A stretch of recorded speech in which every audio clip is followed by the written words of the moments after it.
Hi students, మనం degree 5th సెమిస్టర్లో ఏ syllabus ఉంటుందని చెప్పుకున్నాం. ఎలక్ట్రిసిటీ, మ్యాగ్నెటిజం అండ్ ఎలక్ట్రానిక్స్ ఉంటుందని చెప్పుకున్నాం. దానికి సంబంధించినటువంటి ఇంటరాక్షన్, ఛార్జ్ అంటే ఏంటి, ఛార్జ్ అనేది ఏ విధంగా ప్రొడ్యూస్ అవుతుంది, రెండు ఛార్జెస్ మధ్యలో ఉన్నటువంటి ఫోర్స్, అంటే బట్ కూలింగ్స్ లా ఆఫ్ ఫోర్స్ అంటే ఏంటి, ఇంటెన్సిటీ ఆఫ్ ఎలక్ట్రిక్ ఫీల్డ్ అంటే ఏంటి, ఎలక్ట్రిక్ లైన్స్ ఆఫ్ ఫోర్స్ అంటే ఏంటి, యూనిఫామ్ ఛార్జ్ డిస్ట్రిబ్యూషన్స్ అంటే ఏంటి, యూనిఫామ్ ఛార్జ్ డిస్ట్రిబ్యూషన్స్ ఉన్నప్పుడు మనం ఛార్జ్ని ఏ విధంగా కన్సిడర్ చేసుకోవాలి, అక్కడ ఫోర్స్ అనేది ఏ విధంగా కనుక్కోవాలి, మొత్తం కూడా మనకి ఇంట్రడక్షన్లో చెప్పుకున్నాం. ఈ రోజు మనకి లెసన్లోకి వెళ్దాం. ఫస్ట్ లెసన్ ఏంటంటే మనకి ఎలక్ట్రోస్టాటిక్స్. ఇక్కడ పేరులోనే ఉంటున్నాం, ఎలక్ట్రోస్టాటిక్స్ అంటాం. అంటే ఏం చెప్పొచ్చు, స్టాటిక్ అంటే రెస్ట్ అని అర్థం. ఇక్కడ ఏం రెస్ట్ పొజిషన్లో ఉండాలి, ఛార్జెస్ అనేది రెస్ట్ పొజిషన్లో ఉండాలి. Nothing but the branch of physics which deals with the charges at rest is known as electrostatics. Charges అనేవి రెస్ట్ పొజిషన్ లో ఉన్నప్పుడు వాటి చుట్టూ వచ్చింది, అంటే వాటి యొక్క properties nothing but electric field కావచ్చు, ఎలక్ట్రిక్ పొటెన్షియల్ కావచ్చు, పొటెన్షియల్ ఎనర్జీ కావచ్చు, ఫోర్స్ కావచ్చు, వీటన్నిటి గురించి ఎక్స్ప్లెయిన్ చేసి దాన్ని ఏమంటాం మనం ఎలక్ట్రోస్టాటిక్స్ అంటాం. ఈ ఎలక్ట్రోస్టాటిక్స్ లో మనకి ఫస్ట్ ఉన్నటువంటి టాపిక్ ఏంటి అంటే ఎలక్ట్రిక్ ఫ్లక్స్.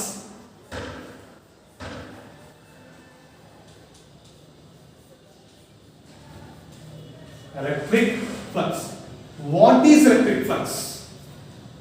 మనకి ఫ్లక్స్ అనేది చాలా చోట్ల వస్తుంది. ఎలక్ట్రిక్ ఫ్లక్స్ వస్తుంది, మ్యాగ్నెటిక్ ఫ్లక్స్ వస్తుంది, ఎనర్జీ ఫ్లక్స్ అని కూడా అంటారు. అయితే ఫ్లక్స్ అనేది అన్ని చోట్ల కామన్ గా ఉంది, కానీ ముందు ఉన్నటువంటి అన్న మాత్రం అసలు ఫ్లక్స్ అంటే ఏంటి? Flux is nothing but A physical quantity which represents the another physical quantity which is passing normally through the given area. మనం తీసుకున్నటువంటి ఏదైనా ఏరియాలో నార్మల్ గా వేరే ఏదైనా ఫిజికల్ క్వాంటిటీ పెడుతున్నప్పుడు దాన్ని తెలియజేస్తాను ఏమన్నా మనం ఫ్లక్స్ అంటాం. ఫర్ ఎగ్జాంపుల్ ఒక యూనిట్ ఏరియాలో నెంబర్ ఆఫ్ ఫోటాన్స్, అంటే ఫోటాన్ అంటే ఎనర్జీ, ఈజీ కూడా వచ్చింది. నెంబర్ ఆఫ్ ఫోటాన్స్ ఎన్ని వెళ్తున్నాయో చెప్పడాన్ని ఎనర్జీ ఫ్లక్స్ అంటాం. మ్యాగ్నెటిక్ లైన్స్ ఎన్ని వెళ్తున్నాయో చెప్పడాన్ని మ్యాగ్నెటిక్ ఫ్లక్స్ అంటాం. అదే విధంగా ఎలక్ట్రిక్ లైన్స్ అనేవి ఎన్ని వెళ్తున్నాయో చెప్పడాన్ని ఎలక్ట్రిక్ ఫ్లక్స్ అంటాం. Electric flux is nothing but the total number of electric lines of force crossing normally through the given area is known as electric flux. మనం తీసుకున్నటువంటి surface ఏరియాలో normal గా ఎన్నైతే ఎలక్ట్రిక్ లైన్స్ వెళ్తాయో వాటిని electric flux అంటాం. For example ఒక arbitrary shape తీసుకున్నాం. Arbitrary shape is nothing but it doesn't have a specified shape. For example మనం ఒక సర్కిల్, స్పియర్, సిలిండర్ తీసుకుంటే వాటికి జామెట్రికల్ షేప్స్ అనేవి ఉంటాయి.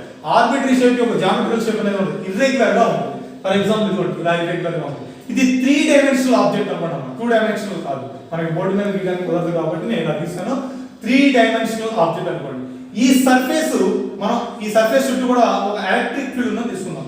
ఈ బార్ అనేటువంటి ఎలక్ట్రిక్ ఫీల్డ్ తీసుకుంటున్నాం.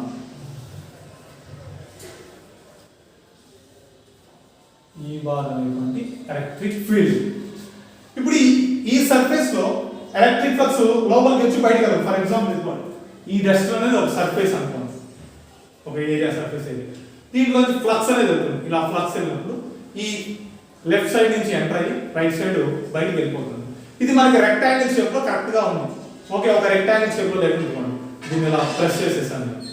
ఇప్పుడు ఇది దీనికి ఒక షేప్ అనేది ఉంది, ప్రిఫైడ్ షేప్ లేదు కదా. ఇప్పుడు ఎలక్ట్రిక్ ఫీల్డ్ వెళ్తుంది.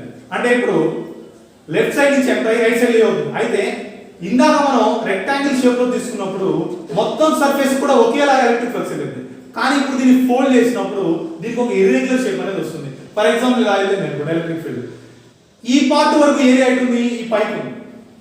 ఇటువైపు ఏరియా ఎటున్నట్టు, ఇటున్నట్టు. అంటే ఇక్కడ ఏరియా అనేది స్కేలారా వెక్టారా? Vector quantity. ఆల్రెడీ మీకు ఇంటర్మీడియట్ లో వస్తుంది. Area is nothing but a vector quantity. Area అనేది వెక్టార్ కింద తీసుకుందాం. అయితే ఆ వెక్టార్ డైరెక్షన్ ఉండాలి. వెక్టార్ కంపల్సరీ ఉండాలి, మ్యాగ్నిట్యూడ్ ఉండాలి, డైరెక్షన్ ఉండాలి. ఫర్ ఎగ్జాంపుల్ ఇదిగోండమ్మా, ఒక ప్లేన్ తీసుకున్నాను. ఈ ప్లేన్ యొక్క సైడ్ 10 మీటర్ 20 మీటర్ అనుకోండి.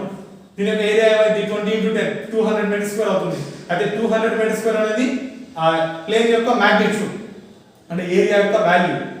ఇప్పుడు అది డైరెక్షన్ కూడా ఉంటేనే వెక్టార్ అవుతుంది. మరి డైరెక్షన్ ఎటు ఉంటుంది? Area vector is always normal to the surface. మనం తీసుకున్నటువంటి సర్ఫేస్ కి ఎప్పుడూ కూడా ఏరియా వెక్టర్ అనేది ఎలా ఉండాలి, నార్మల్ గా ఉండాలి. ఫర్ ఎగ్జాంపుల్ ఇదే ప్లేన్ అనుకోండి, ఇది ఏరియా. దీని యొక్క ఏరియా వెక్టర్ ఎట్లా ఉంటుంది, ఇలా నార్మల్ గా. పై వైపు తీసుకుంటే ఇప్పుడు ఈ ముందు వైపు అనుకోండి ఇలా ఉంటుంది. ఈ సైడ్ సర్ఫేస్ ఉంటుంది కదా, దీనికి నార్మల్ వెక్టర్ గా ఉంటుంది, ఈ సైడ్ సర్ఫేస్ కి ఇలా ఉంటుంది, ఈ వెనక దానికి ఈ వెనక వైపు ఉంటుంది. ఓకే, ఇప్పుడు ఇక్కడ కూడా మనం ఈ డస్ట్ని ఇలా ఫోల్డ్ చేసాం, ఇర్రెగ్యులర్ షేప్ వస్తుంది. ఫర్ ఎగ్జాంపుల్ ఇదిగోండి, ఇక్కడ సర్ఫేస్ తీసుకున్నాను అనుకోండి, దీనికి సర్ఫేస్ ఏరియా ఇక్కడ ఉంది, ఏరియా వెక్టర్ ఇక్కడ ఉంది. ఈ పోర్షన్ లో కనుక మనం సర్ఫేస్ ఏరియా తీసుకుంటే ఏరియా వెక్టర్ ఈ డైరెక్షన్ లో ఉంటుంది, ఈ పోర్షన్ తీసుకుంటే ఏరియా వెక్టర్ ఉంటుంది. అది ఇందాక ప్రిఫైడ్ షేప్ లో ఉన్నప్పుడు ఈ మొత్తానికి కూడా ఏరియా వెక్టర్ ఒకే డైరెక్షన్ లో ఉంది. కానీ ఇప్పుడు ఫోల్డ్ చేసిన తర్వాత ఏమవుతుంది, ఒక చోట ఏరియా వెక్టర్ లెఫ్ట్ సైడ్ ఉంది, ఒక చోట ఏరియా వెక్టర్ ఫ్రంట్ సైడ్ ఉంది, ఒక చోట రైట్ సైడ్ ఉంది. అంటే మనం ఆర్బిటరీ షేప్ కి అన్ని చోట్ల కూడా ఏరియా వెక్టర్ అనేది ఒకేలా ఉంటుంది, ఒక్కో చోట ఏరియా వెక్టర్ ఒక్కోలా ఉంటుంది. ఫర్ ఎగ్జాంపుల్ మనం ఈ సర్ఫేస్ ఏరియా మొత్తాన్ని నెంబర్ ఆఫ్ కాంపోనెంట్స్ కింద విడగొడుతున్నాను.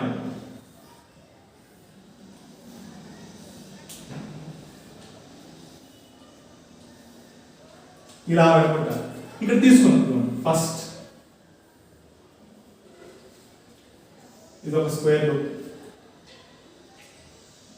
ఇది ఒక స్క్వేర్ రూట్. ఈ ఎలిమెంట్ కి ఏరియా ds1 అనుకున్నాం. S అంటే ఏంటి, సర్ఫేస్ ఏరియా అన్నమాట. Total surface area S. ఇక్కడ ఏం తీసుకున్నాం, ds1 అంటే surface area of the element 1. First element యొక్క సర్ఫేస్ ఏరియా ds1. రెండో ఎలిమెంట్ యొక్క సర్ఫేస్ ఏరియా ఏమనుకున్నాం మనం, ds2 అనుకున్నాం. వీటిని మనం పక్కన పెట్టాం.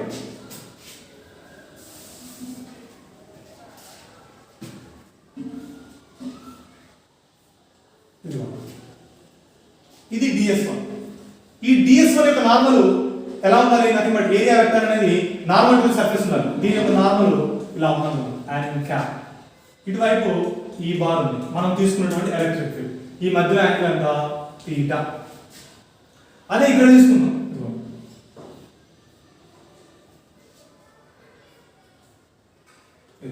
దీని యొక్క ఏరియా వెక్టర్ ఇటు ఉంది అండ్ క్యాప్, ఎలక్ట్రిక్ ఫీల్డ్ ఇటు. ఈ రెండింటి మధ్య యాంగిల్ θ. ఇప్పుడు ఈ రెండు θs ఒకటే. ఫర్ ఎగ్జాంపుల్ θ1 అనుకోండి, θ1 θ2 ఈక్వల్ అయితే అవ్వవు. అంటే మనం తీసుకున్నది ఒకటే సర్ఫేస్ ఏరియా, కానీ దాన్ని డిఫరెంట్ ఎలిమెంట్స్ కింద మనం డివైడ్ చేసినప్పుడు ఒక్కొక్క ఎలిమెంట్ కి ఏరియా వెక్టర్ ఒక్కోలా ఉంటుంది. అంటే ఒక్కొక్క చోట ఎలక్ట్రిక్ ఫ్లక్స్ అనేది ఒక్కోలా ఉంటుంది. మనకి ఏం కావాలి, టోటల్ ఎలక్ట్రిక్ ఫ్లక్స్ అనేది కావాలి.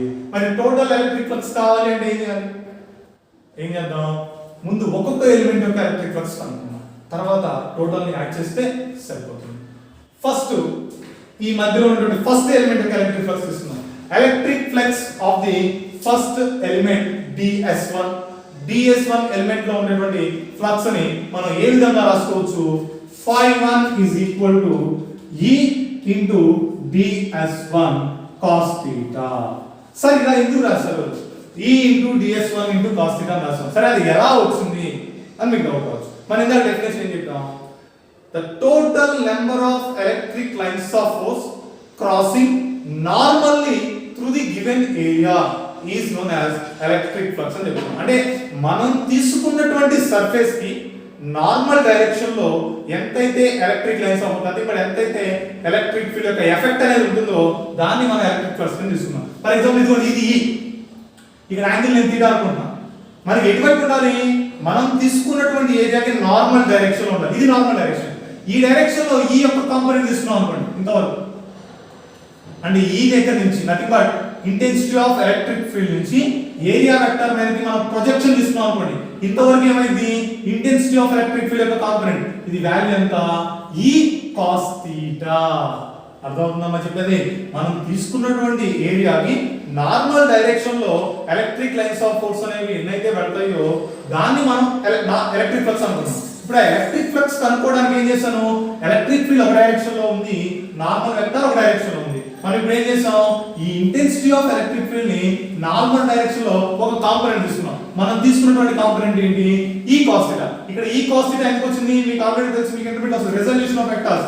ఫర్ ఎగ్జాంపుల్ మనం ఒక వెక్టర్ A అనే వెక్టర్ తీసుకున్నాం అనుకోండి, ఇక్కడ x యాక్సిస్ కి మధ్యలో యాంగిల్ θ. ఇప్పుడు ఈ వెక్టర్ నుంచి x యాక్సిస్ మీద ఒక ప్రొజెక్షన్, y యాక్సిస్ మీద ఒక ప్రొజెక్షన్ తీసుకుంటే ఇంతవరకు ఉన్నటువంటి కాంపోనెంట్ ని ay అనుకుంటాం, ఇంతవరకు ఉన్నటువంటి కాంపోనెంట్ ని ax అనుకుంటాం. ఇప్పుడు ఇది ప్రొజెక్షన్ రైట్ యాంగిల్ ట్రయాంగిల్ కదా, రైట్ యాంగిల్ ట్రయాంగిల్ లో మనకి adjacent కావాలి. adjacent కావాలంటే ఏ ఫార్ములా అప్లై చేయాలి, cos theta అప్లై చేయాలి. cos theta is equal to adjacent by hypotenuse. అప్పుడు ఎఫిషియెంట్ ఎంత ax, హైపోటెన్యూస్ ఎంత a. అప్పుడు ax ఏమైంది a cos theta. అంటే ఇంతవరకు వాల్యూ ఏమైంది a cos theta అవుతుంది, ఇంతవరకు వాల్యూ ఏమైంది a sin theta అవుతుంది. అంటే ఇక్కడ మనకి క్లియర్ గా అబ్జర్వ్ చేయొచ్చు, the component nearer to the angle will be taken as cos, the component which is far from the angle will be taken as sin. మనం తీసుకున్నటువంటి వెక్టర్ కి theta దగ్గర ఉన్నటువంటి కాంపోనెంట్ ఏమో cos theta కాంపోనెంట్, theta కి దూరంగా ఉన్నటువంటి component sin theta component. ఇప్పుడు ఇది e అనే వెక్టర్, a అనే వెక్టర్ ఏ విధంగా అయితే మనం రిజాల్వ్ చేసామో ఇక్కడ e అనే వెక్టర్ అదే విధంగా రిజాల్వ్ చేస్తే e cos theta అనే కాంపోనెంట్ నార్మల్ డైరెక్షన్ లో ఉంటుంది.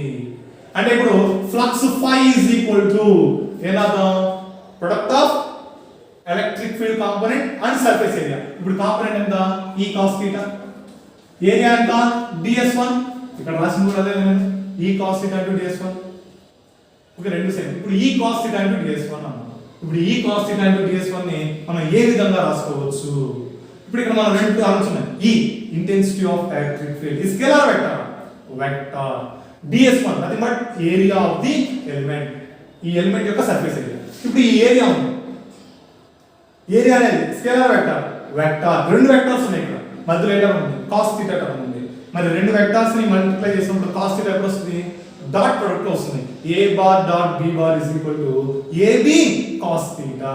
అలానే ఇప్పుడు నేను రాయొచ్చు e bar dot ds bar phi is equal to అర్థం e bar dot ds bar. ఇది ఎక్కడ ఉన్నటువంటి ఫ్లక్స్ అమ్మా కేవలం ఈ ఫస్ట్ ఎలిమెంట్ లో ఉన్నటువంటి ఫ్లక్స్, కాబట్టి దీన్ని మనం d phi అనుకున్నాం, d phi is equal to e bar dot ds bar. ఇప్పుడు ఇక్కడ సెకండ్ దాంట్లో కూడా ఎంత వస్తుంది d phi 2 is equal to e bar dot ds2 bar, d phi 1 is equal to e bar dot ds1 bar. మూడో తీసుకున్నాం అనుకోండి d phi 3 is equal to e bar dot ds3 bar. నాలుగో తీసుకుంటే d phi 4 is equal to e bar dot ds4. ఇలా అన్నిటికీ వస్తాయి. ఇప్పుడు మొత్తాన్ని మనం ఏం చేయాలి యాడ్ చేయాలి. టోటల్ ఎలక్ట్రిక్ ఫ్లక్స్ కావాలి, total electric flux E is equal to ఏనాలి సారీ E అన్న phi కదా, total electric flux phi is equal to d phi 1 plus d phi 2 plus and so on d phi n ఏమంటే అని. ఇప్పుడు ఇక్కడ అన్ని కూడా స్మాల్ టర్మ్స్, ఈ మొత్తాన్ని యాడ్ చేయాలంటే ఇక్కడ నెంబర్ ఆఫ్ ఉంది, 100 ఉండొచ్చు, 200 ఉండొచ్చు, 300 ఉండొచ్చు, 400 ఉండొచ్చు. మరి మనం దీన్ని ఎలా రాసుకోవచ్చు sigma i equal to 1 to infinity d phi i అని రాసుకోవచ్చు. ఇంతవరకు తీసేసి మనం ఏం రాస్తాం సిగ్మా తీసేసి ఇంటిగ్రల్ d phi అని రాసుకుంటాం. Total electric flux phi is equal to integral d phi. Integral d phi అన్న d phi అంటే ఏంటి ఇక్కడ e into ds, అది but dot product of intensity of electric field and area. Okay, dot product దేనికి dot product తీసుకోవాలి, intensity of electric field కి ఏరియాకి dot product తీసుకోవాలి. ఇప్పుడు ఈ ఫార్ములా మనం సబ్స్టిట్యూట్ చేసినట్లయితే ఏమొస్తుంది phi is equal to ఏం చెప్పాను integral d phi. Integral d phi ఎంతమ్మా e into e bar dot ds bar. సరే ఇక్కడ 1 2 3 రాశారు కదా, మరి ఇక్కడ 1 2 3 ఏం లేవు అనుకోవద్దు. ఇక్కడ మనం మొత్తానికి జనరల్ గా కలిపి ఏం రాస్తున్నాం e bar dot ds bar రాస్తున్నాం. e bar dot ds bar అంటే ఏనాయొచ్చు e bar dot b bar అంటే ab cos theta, e bar dot ds bar అంటే e ds cos theta. ఇప్పుడు ఇందులో ఈ ఇంటెన్సిటీ ఆఫ్ ఎలక్ట్రిక్ ఫీల్డ్, ఈ మొత్తంలో intensity of electric field ఏమైనా మారుతుందా మారట్లేదు, కాబట్టి దాన్ని బయట e into integral ds cos theta. మనం ఇక్కడ theta వాల్యూ తీసుకున్నాం అనుకోండి, theta అనేది ఎంత కొంత యాంగిల్ ఉంది, అంటే ఇక్కడ వచ్చే వాల్యూ ఏమైంది 1 అవ్వచ్చు, 1/2 అవ్వచ్చు, √3/2 అవ్వచ్చు, 1/√2 అవ్వచ్చు, ఏదైనా సరే కాన్స్టెంట్ వాల్యూనేగా. కాబట్టి దీన్ని కూడా మనం ఏం చేద్దాం బయట e cos theta into integral ds. Integral ds అంటే ఏమొస్తుంది టోటల్ సర్ఫేస్ ఏరియా. దేని ఇంటిగ్రేషన్ డిఫరెన్షియేషన్ కాల్కులేట్ s అంటే s మిగిలిపోతుంది, s అంటే సర్ఫేస్ ఏరియా. ఏం రాస్తాం e s cos theta phi is equal to e s cos. దీన్ని మనం direct రాసాము phi is equal to e bar dot s bar. కొన్ని చోట్ల a అని కూడా రాస్తారు, a అంటే ఏరియా, s అంటే సర్ఫేస్ ఏరియా. ఏదైనా రెండు టర్మ్స్ కూడా ఒకే దాన్ని తెలియజేస్తాయి. phi is equal to e bar dot s bar. అర్థమైంది ఇంతవరకు? ఫస్ట్ ఎలక్ట్రిక్ ఫ్లక్స్ అంటే ఏంటమ్మా electric flux is nothing but the total number of electric lines of force crossing normally through the given area. మనం తీసుకున్నటువంటి ఏరియాకి normal direction లో ఎన్నైతే electric lines of force వెళ్తున్నాయో దాన్ని మనం ఏమని తెలుసుకుంటాం ఎలక్ట్రిక్ ఫ్లక్స్ అని తీసుకుంటాం. ఎప్పుడైనా సరే మనం ఒక క్లోజ్డ్ సర్ఫేస్ కి ఎలక్ట్రిక్ ఫ్లక్స్ కనుక్కునేటప్పుడు ముందు మనం చేయాల్సిన పని ఏంటంటే దాన్ని డిఫరెంట్ పార్ట్స్ కింద విడగొట్టాలి. అంటే నెంబర్ ఆఫ్ సర్ఫేస్ ఎలిమెంట్స్ కింద సపరేట్ చేయాలి. సపరేట్ చేసి ఒక్కొక్క ఎలిమెంట్ లో ఎంత ఎలక్ట్రిక్ ఫ్లక్స్ ఉందో కనుక్కోవాలి. ఆ తర్వాత మొత్తాన్ని యాడ్ చేసుకోవాలి. ఒకవేళ మనకి 2, 3, 4, 5 ఉంటే విడివిడిగా కనుక్కొని యాడ్ చేస్తే సరిపోతుంది. ఒకవేళ మోర్ దాన్ 10 అంటే నెంబర్ ఆఫ్ ఉన్నాయి అనుకోండి, 100, 200, 300 ఇక్కడ ఉన్నాయి, ఇక్కడ ఎన్ని ఉన్నాయో మనకు తెలియదు. ఫర్ ఎగ్జాంపుల్ నేను రెక్టాంగిల్ ప్లేన్ తీసుకున్నాను, దీనికి ఒకటే సర్ఫేస్ రావాలి, అప్పుడు డైరెక్ట్ ఫార్ములా అప్లై చేస్తే వచ్చింది. అదే ఒకవేళ మనం క్యూబ్ తీసుకున్నాం, దీనికి 6 ఉంటాయి. అదే సిలిండర్ తీసుకున్నాం, సిలిండర్ కి 3 ఉంటాయి. స్పీర్ అయితే ఒకటే ఉంటుంది. అంటే ఇలాంటిది అంటే మనకి 2, 3, 4, 5 సర్ఫేస్ అంటే మాక్సిమం 6 సర్ఫేసెస్ కొనుక్కుంటే మనం ఈ ఫార్ములా ద్వారా విడివిడిగా కనుక్కొని యాడ్ చేసుకుంటే సరిపోతుంది. కానీ నెంబర్ ఆఫ్ ఎలిమెంట్స్ ఉన్నప్పుడు మాత్రం ఏం చేయాలి, ఏదో ఒక ఎలిమెంట్ యొక్క ఫ్లక్స్ కనుక్కొని దాంట్లో వేరియబుల్ క్వాంటిటీని ఉంచి మనం ఇంటిగ్రేట్ చేసాం అనుకోండి ఇలా, అప్పుడు కంప్లీట్గా ఏమవుతుంది, టోటల్ ఎలక్ట్రిక్ ఫ్లక్స్ అనేది వస్తుంది. ఓకే, ఇంతవరకు అర్థమైంది ఎలక్ట్రిక్ ఫ్లక్స్ కనుక్కోవడం. అయితే మీకు ఒక ఎగ్జాంపుల్ చెప్తాను ఎలక్ట్రిక్ ఫ్లక్స్ ఎలా కనుక్కోవాలనేది, అప్పుడు ఇంకా క్లియర్గా మీకు అర్థమవుతుంది. అయితే ఇక్కడ ఇంకోటి కూడా ఉంటుందమ్మా, ఫ్లక్స్ అనేది ఒక్కొక్క చోట మనం పాజిటివ్ కింద తీసుకుంటాం, ఒక్కొక్క చోట నెగిటివ్ కింద తీసుకుంటాం. ఫ్లక్స్ అనేది ఎప్పుడు పాజిటివ్ తీసుకోవాలి, ఎప్పుడు నెగిటివ్ తీసుకోవాలంటే, if the electric lines of force entering into the surface, it will be taken as negative. If the electric lines of force are leaving from the surface, it will be taken as positive. అర్థమవుతుందా? మనం తీసుకున్నటువంటి surface లోపలికి, for example ఈ surface, ఈ surface లోపలికి electric flux వెళ్తుంది అనుకోండి, ఈ వెళ్ళేటప్పుడు ఏమని తీసుకోవాలి, మనం పాజిటివ్ అని తీసుకోవాలి, సారీ నెగిటివ్ అని తీసుకోవాలి. ఎలక్ట్రిక్ ఫ్లక్స్ లోపలికి వెళ్తూ ఉంటే ఫ్లక్స్ వాల్యూ ఏమవుతుంది, నెగిటివ్. అదే ఈ ఏరియా నుంచి ఫ్లక్స్ బయటకు వస్తుంది, అప్పుడు బయటకు వచ్చినప్పుడు ఏం తీసుకోవాలి, ఫ్లక్స్ పాజిటివ్ కింద తీసుకోవాలి. సార్ లోపలికి వచ్చేది నెగిటివ్, బయటకు వెళ్ళి పాజిటివ్ అన్నారు, ఎందుకు తీసుకుంటున్నారు సార్ అనుకోవచ్చు. ఎందుకు అంటే మనం నిన్న ఎలక్ట్రిక్ లైన్స్ ఆఫ్ ఫోర్స్ చెప్పుకున్నాం. Electric lines of force first term ఏంటి, they are discontinuous lines and they starts from positive and set negative. Positive charge దగ్గర స్టార్ట్ అవుతాయి, నెగిటివ్ చార్జ్ దగ్గర ఎండ్ అవుతాయి. మీరు నిన్న క్లాస్ లో చూసుకున్నట్లయితే మనం positive plus Q charge electric lines of force radial outward గీస్తాం. ఫర్ ఎగ్జాంపుల్ ఇదిగోండి, ఇది ప్లస్ క్యూ అనుకోండి, రేడియల్లీ అవుట్వర్డ్ గీస్తాం. అదే మైనస్ క్యూ అనుకోండి, రేడియల్లీ ఇన్వర్డ్స్ తీసుకుంటాం.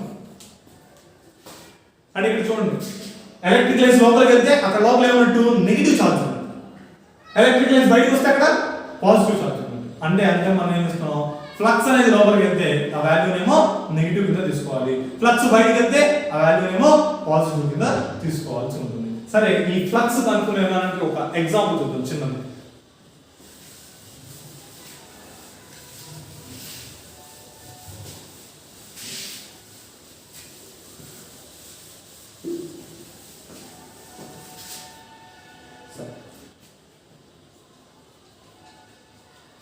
ఒక సిలిండర్ తీసుకున్నాను, ఇది cylinder. We are considering a cylinder of radius small r radius ఉన్నటువంటి ఒక సిలిండర్ తీసుకున్నాము. ఈ సిలిండర్ మనం యూనిఫామ్ ఎలక్ట్రిక్ ఫీల్డ్ లో ప్లేస్ చేస్తాం. We are placing it in a uniform electric field E bar. E bar అనేటువంటి ఎలక్ట్రిక్ ఫీల్డ్ లో నేను ప్లేస్ చేశాను. ఇప్పుడు ఇందులో మనం ఫ్లక్స్ కనుక్కోవాలి, total flux to the given cylinder కనుక్కోవాలి. ఈ సిలిండర్ లోపల మొత్తం ఎంత ఎలక్ట్రిక్ ఫ్లక్స్ వెళ్తుంది అనేది మనం ఫైండ్ అవుట్ చేయాలి.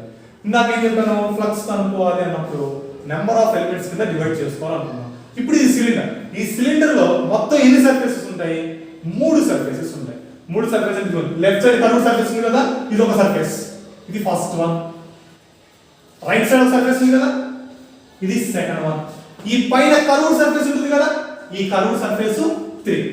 అంటే మొత్తం ఎన్ని ఉన్నాయి, 3 కర్వ్ సర్ఫేసెస్ ఉన్నాయి. అంటే మనం ఏం చేయాలి, ఈ మూడింటికి డిఫరెంట్ గా ఫ్లక్స్ కలుపుకొని మూడింటిని యాడ్ చేస్తే సరిపోతుంది. Flux through the first surface, flux through first surface. సరే, ఫస్ట్ సర్ఫేస్ నుంచి ఫ్లక్స్ కనుక్కోవాలి. 5 అని అనుకున్నాం. మనకి ఫ్లక్స్ ఫార్ములా ఏంటి, phi is equal to E bar dot S bar. E bar dot S bar అని రాస్తాం. ఇప్పుడు ఫస్ట్ 5 అని తీసుకున్నాం. ఇప్పుడు ఇందులో ఈ లెఫ్ట్ సైడ్ ఉన్నటువంటి సర్ఫేస్ కి ఎలక్ట్రిక్ ఫీల్డ్ ఎంత ఉంది, లెఫ్ట్ టు రైట్ సైడ్ ఉంది. అంటే ఇక్కడ ఈ బార్ ఈ డైరెక్షన్ లో ఉంది, ఏరియా వెక్టర్ ఎప్పుడు ఎటు ఉంటుంది చెప్పా ఆ సర్ఫేస్ కి నార్మల్ గా ఉంటుంది ఇది సర్ఫేస్ దీనికి నార్మల్ అంటే అంటే డి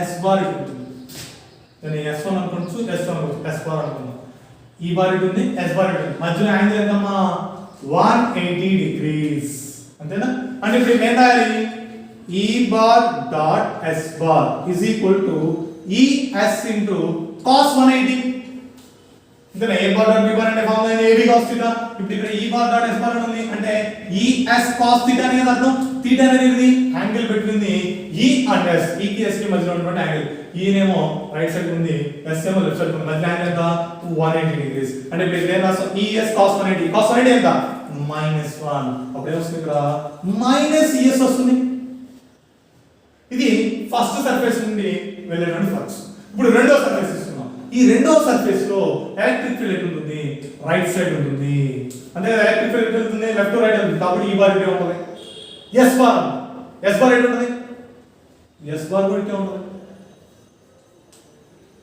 ఎందుకని ఇది సర్ఫేస్ ఏరియా సర్ఫేస్ నార్మల్ గా ఉండాలి అంటే ఇటు సైడ్ ఎలా ఉంటుంది అంటే flux through the second surface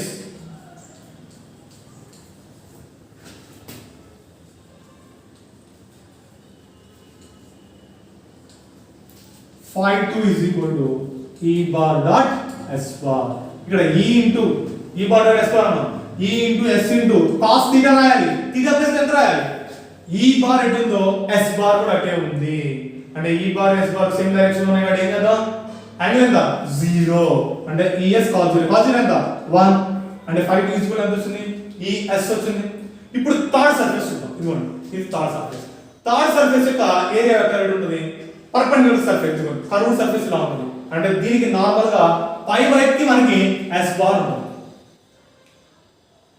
right side E bar ఎందుకంటే E బార్ అంటే ఉంటుంది రెండు మధ్య యాంగిల్ ఎంత 90 ఇప్పుడు ఫ్లక్స్ కావాలి phi 3 is equal to E bar dot S bar అని రాస్తాం E bar dot S bar అంటే ES cos θ θ అంటే ఇక్కడ 90 డిగ్రీస్ ఎందుకని ఎలక్ట్రిక్ ఫీల్డ్ ఏమో right side nothing but positive x direction లో ఉంది సర్ఫేస్ ఏరియా ఏమో y డైరెక్షన్ లో ఉంది కాబట్టి మేము రాస్తాం ES cos 90 ఎంత 0 అంటే phi 3 is equal to ఏమవుతుంది 0 ఇది phi 2 ఇది phi 1 phi 1 phi 2 phi 3 total electric flux కావాలి ఏమర్థం phi is equal to phi 1 plus phi 2 plus phi 3 phi 1 ఎంత -ES phi 2 ఎంత +ES phi 3 ఎంత 0 -ES plus ES plus 0 ఎంత వస్తుంది మొత్తం 0 లేగా -ES plus ES క్యాన్సిల్ అవుతాయి ఓకే ఇది ఎలక్ట్రిక్ ఫ్లక్స్ కనుక్కునేటువంటి పద్ధతి అయితే ఇది మీకు ఏమి క్వశ్చన్ గానీ టాపిక్ గానీ ఏమి ఉండదు జస్ట్ మీకు అర్థం కావడం కోసం అంటే ఫ్లక్స్ అనేది మనం ఏ విధంగా తీసుకోవాలో తెలియడం కోసమే చెప్తున్నాను అయితే ఇది మీకు అర్థం అవ్వాలి ఇది మీకు అర్థమైతేనే నెక్స్ట్ వచ్చేటువంటి టాపిక్స్ కూడా మీకు అర్థమవుతాయి నెక్స్ట్ ఉండేటువంటి టాపిక్ ఏంటి అంటే గాస్ లా ఉంటుంది గాస్ లా తెలుసు కదా మీకు ఆల్రెడీ ఎలిమెంట్లో వస్తుంది phi is equal to q by epsilon naught ఇప్పుడు గాస్ లా అనేది డిఫరెంట్ అప్లికేషన్స్ ఉంటాయి ఆ ప్రతి అప్లికేషన్ లో కూడా మనం ఫ్లక్స్ ని కనుక్కోవాలి ఫ్లక్స్ ని కనుక్కున్న తర్వాత మనం ఇంటెన్సిటీ ఆఫ్ ఎలక్ట్రిక్ ఫీల్డ్ ని కనుక్కునేటువంటి పద్ధతి ఉంటుంది ఇంతవరకు ఎలక్ట్రిక్ ఫ్లక్స్ అంటే మనం నెక్స్ట్ క్లాస్ లో ఏం చేద్దామంటే గాస్ లా అంటే ఏంటి గాస్ లా యొక్క ప్రూఫ్ అదేవిధంగా గాస్ లా యొక్క అప్లికేషన్స్ ఏంటో చూద్దాం థ్యాంక్ యూ